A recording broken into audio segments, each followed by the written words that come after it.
धन्यवाद ऋषभ।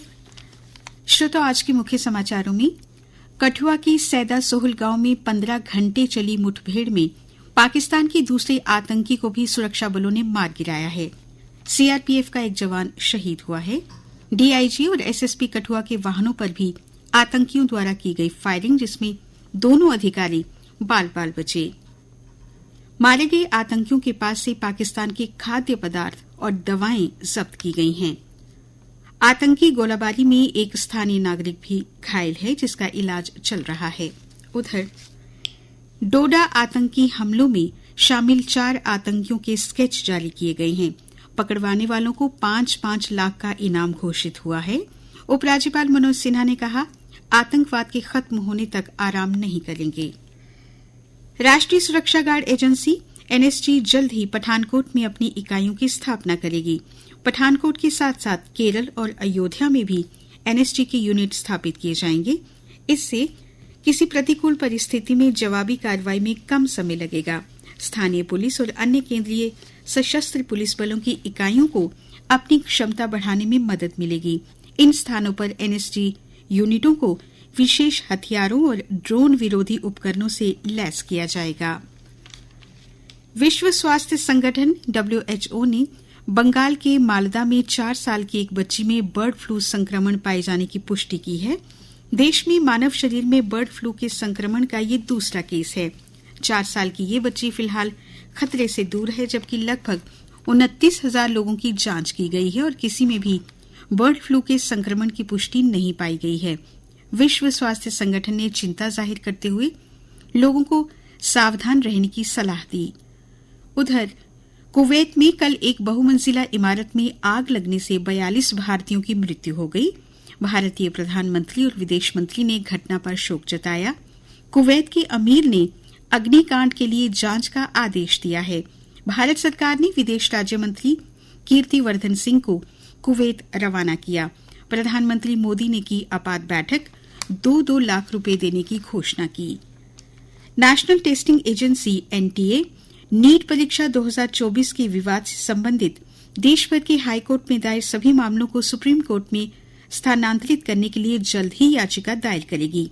एनटीए ने दिल्ली हाईकोर्ट के समक्ष यह तर्क रखते हुए कहा कि इससे अलग अलग फैसलों की संभावना से बचा जा सकेगा।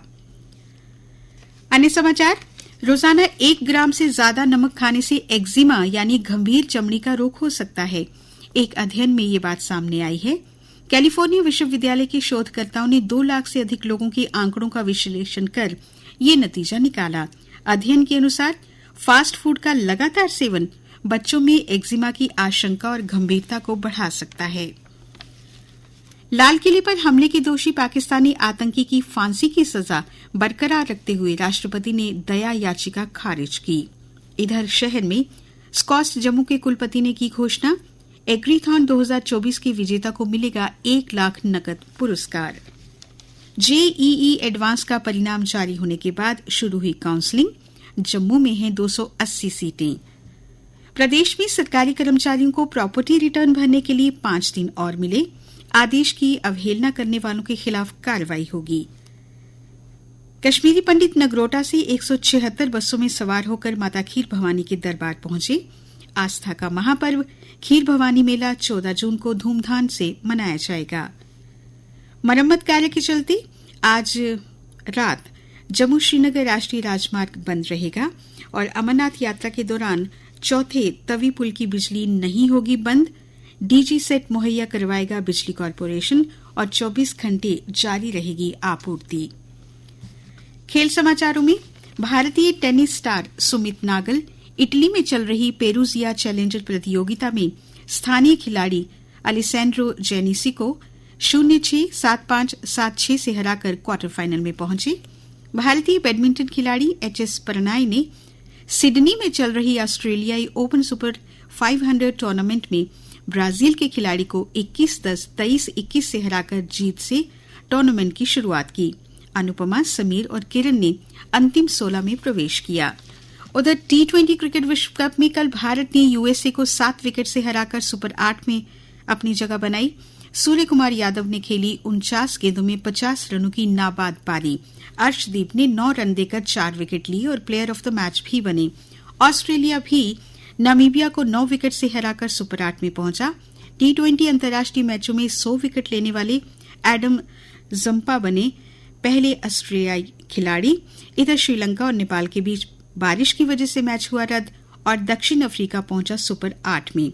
आज न्यूजीलैंड का मुकाबला वेस्ट इंडीज से हो रहा है इस समय और इंग्लैंड रात को ओमान के साथ खेलेगा। फीफा विश्व कप क्वालिफाइंग मैच में कतर के विवादास्पद गोल के कारण भारत 1-2 से हारकर बाहर हुआ। मौसम, मानसून की सुस्त चाल से अभी 4 दिन और सताएगी गर्मी। लू का है हाई अलर्ट। देश के उत्तर पश्चिमी और पूर्वी हिस्सों में 17 जून से बारिश की संभावना है।